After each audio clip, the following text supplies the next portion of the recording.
श्री स्वामी समर्थ. सर्व स्वामी भक्तांचे या चॅनलवरती पुन्हा एकदा मनापासून स्वागत आहे. आज आपण बघणार आहोत अमावस्येचे 20 उपाय. त्यातला पहिला उपाय आहे तो म्हणजे सकाळी पंचगव्य संपूर्ण शरीराला उठण्यासारखे लावून गायत्री मंत्र किंवा महामृत्युंजय मंत्र म्हणत आंघोळ करावी. जमल्यास नदी तीरावर अथवा तीर्थक्षेत्री पंचगव्य संपूर्ण अंगाला लावून स्नान केल्यास अतिउत्तम. पंचगव्य अंगाला लावल्यावर साबण लावू नये.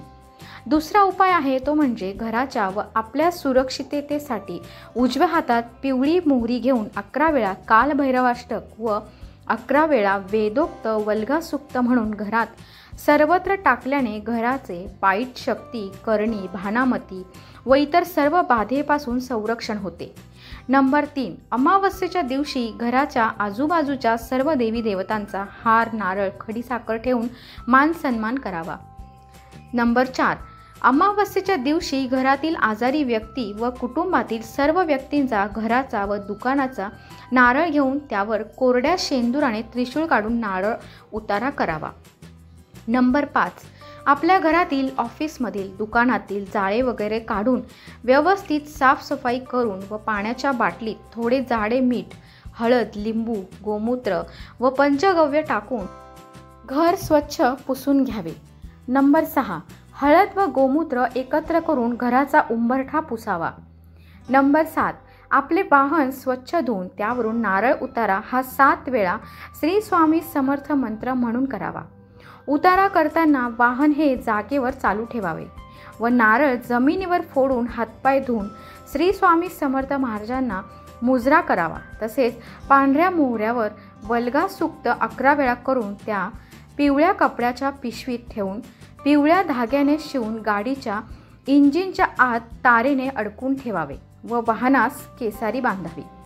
नंबर 8. घर, दुकान, ऑफिस, कारखाना, वाहन यांना असोला, नारळ, गोरक्ष, चिंच किंवा कोहळा बांधणे.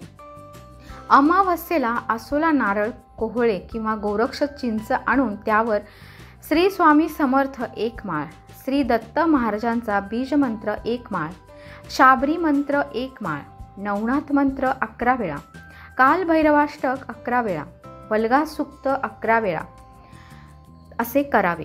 गोरक्ष, चिंच, आसोला, नारळ किंवा कोहळे लाल कापड संरक्षण पुडी सहित बांधावे. जर अगोदरचे बांधले असेल तर ते वाहत्या पाण्यात किंवा कचरा कुंडीत सोडावे. आसोला, नारळ किंवा कोहळा टांगल्यानंतर कधीकधी खराब होतो किंवा त्यातून पाणी गळते, तेव्हा ते काढून कचऱ्यात टाकून द्यावे.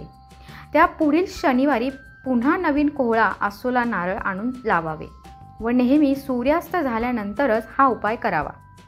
नंबर 7. हिरण्यदान.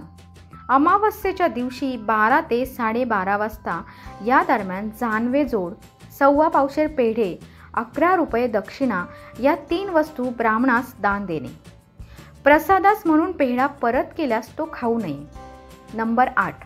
घरात शांतता राहण्यासाठी 1 नारळ पूर्ण सोलून देवाजवळ ठेवावे. शेंडी देवाकडे करावी व रोज सकाळ संध्याकाळ त्यावर एकानंतर एक असे 7 कापूर जाळावे. कापूर जळत असताना श्री स्वामी समर्थ मंत्र किंवा गायत्री मंत्र जप करावा. दर पौर्णिमा व अमावस्येला नारळ बदलून घ्यावा. जुन्या नारळाचा प्रसाद घरात खावा. नारळ खराब निघाल्यास विसर्जन करावा.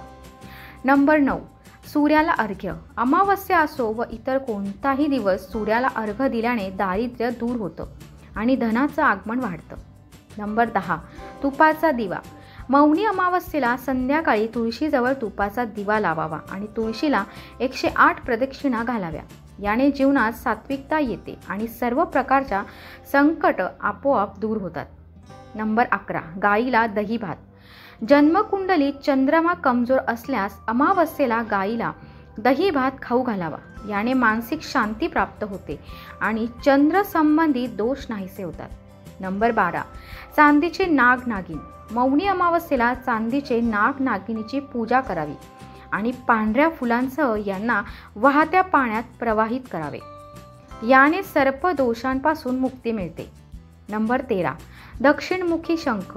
अमावस्येला जरासे तांदूळ केशरामध्ये मिसळून तांदूळ दिव्य किंवा दक्षिणमुखी शंखात ठेवावे. तुपाचा दिवा लावून कमलगट्टा माळेने महालक्ष्मी मंत्र अर्थातच ओम श्री मंत्राच्या 11 माळ जपाव्या. याने घरात भरभरून धन येईल. नंबर 14, मुंग्या, मासोळी किंवा पक्ष्यांना आहार. मौनी अमावस्येला मुंग्यांना साखर मिसळलेली कणिक खाऊ घालावी. मासोळ्यांना कणिकेच्या गोळ्या खाऊ घालाव्या आणि पक्ष्यांसाठी दाणा पाणी ठेवावं. असे केल्याने घरात पैशांची कमतरता जाणवत नाही. नंबर 15, महामृत्युंजय मंत्र.